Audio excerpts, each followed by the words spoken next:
All right. So how do you feel today about the Patrick Kane news? Sad.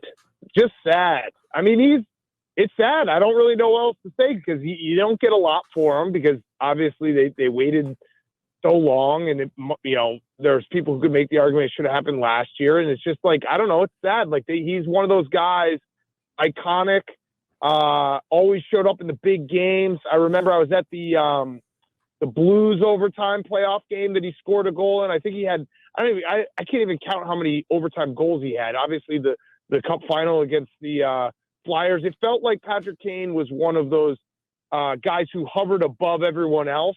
When the big moments happened, when the Hawks were in a rut in a series, he was able to pull them out. Watching him play, like he slowed everything down. He made everyone look foolish around him. And at the end of the day, you wish there was a storybook ending where he could have been, a one sweater guy, and he only wears a Blackhawks uniform. So I think that's the sadness. But there's part of me that's also excited to see what he can do in the playoffs again, because that will be fun. Like I'll admit, I'm not going to become a Rangers fan, but I'll root for him because he's so much fun to watch in those big moments. How about your power rankings for your top Chicago athletes of your adult time? Okay. Where you got? Where's he at? He's up there. All right. Kyle Schwarber won. These are your favorites? These are your favorites. Not. Yeah, I guess favorites and best. Yeah, I mean, he's probably it's probably Rizzo and then a healthy D Rose and then Patrick Kane. But Patrick Kane did way more than D Rose. So he's got to be two. So it's probably Rizzo Kane are 1-2 for me. So MJ's not in your and No, I thought you meant adult life. I'm saying last 20 years.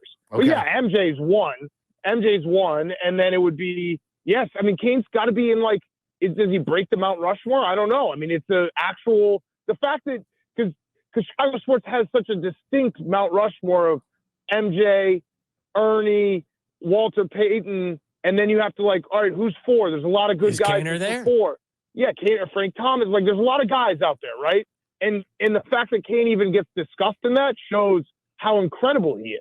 I love Ernie. I do. I love Ernie. But, I mean, can you really...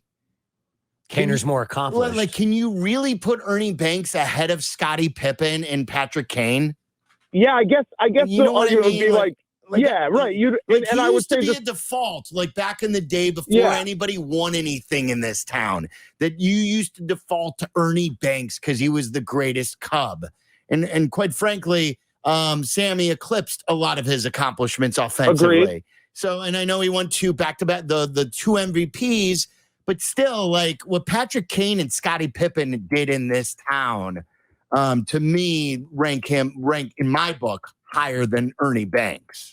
I like it because I like what you did too, where the Rushmore should be, with two baseball teams, you eliminate just both. And it's Walter, it's MJ, it's who I'm losing my train of thought. Scotty Kane and Scotty. I like that. That's a good four. That's a really strong four right there. Hey, listen, if you're mentioned just in the same sentence with Michael Jordan, you've had a hell of a run.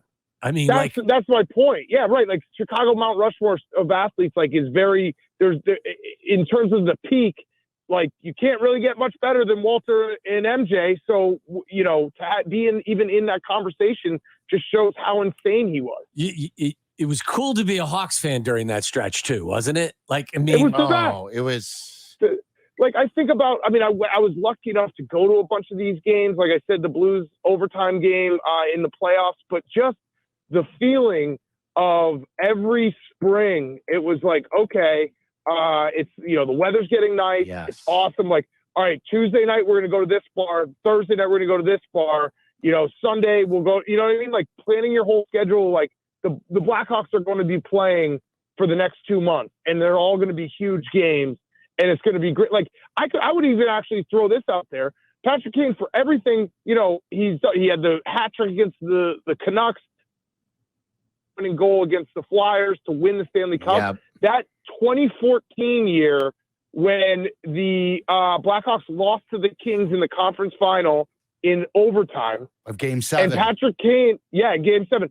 And they were down 3-1 in that series. And Patrick Kane, basically dragged them all the way to Game 7 like you always have those moments where it's maybe not even the ones that end up in a championship that you remember being like, oh my God, that guy's so different. Yeah, it transcended being hockey fans. You know what I mean? Like, it was cool to watch for everyone in the city to get on board and to watch hockey. And it was such a great bar sport.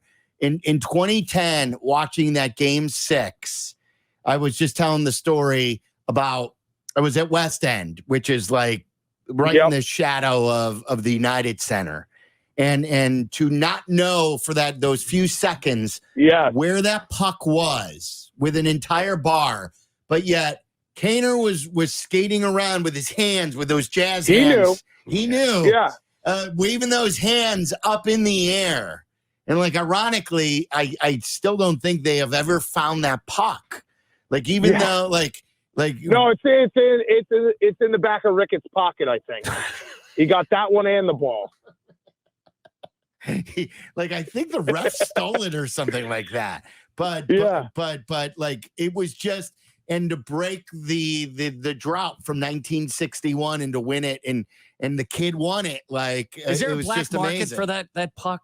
Because there's gotta be. Well, because if it's not identified, it doesn't have value, right? You could just say, hey, this is the Patrick Kane puck that won the Stanley Cup. Yeah, like, how do you verify it?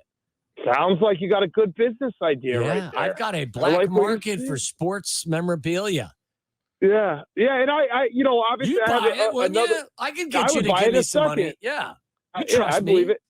I have it's deeper for me than just sports fandom too, because obviously it was Barstool's growth during that time and being able to hang out with the Blackhawks and like party with them. So I love. He's in my Mount Rushmore. I've talked myself into it. He's in my Mount Rushmore, and it was. Are you guys going to root for? Like, are you going to watch Rangers games and root for him? Because I think I'll be tuning in, just being like, what magic does he have? Well, this is the hockey show. Yeah, we watch Rangers games to begin with. Watching them all season. Yeah, you guys are puckheads. I forgot. Of course. I mean, we watch all the games. I mean, what are you talking about? Have you seen what the Bruins are doing this year? Oh my God! That conference right now is crazy. Boston's on fire right now. Good times. Good times. Oh. Hey, Aaron Rodgers and the Packers, I'm finally willing to say the divorce is here, Big Cat. I am too. It's so sick of it, though. Just get on with it. Really? Just be done with it. Get it over with. What do you say about the fact that Aaron only lasted, allegedly or reportedly, only lasted 2 days?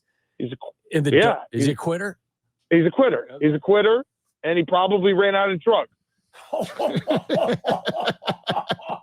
I always wondered, like, does Zetterman listen to this? And he's like, he's really going right up on the line with some of the Aaron Rodgers I just talked about a masturbating walrus. Yeah. Walrus. Okay, all right, we're good. So you're good. You're totally good. You're one of those guys, Big Cat, that you could poop on Danny's front porch. Yeah. And I think he would give you a contract extension. He wouldn't clean it up. He'd build a shrine around it.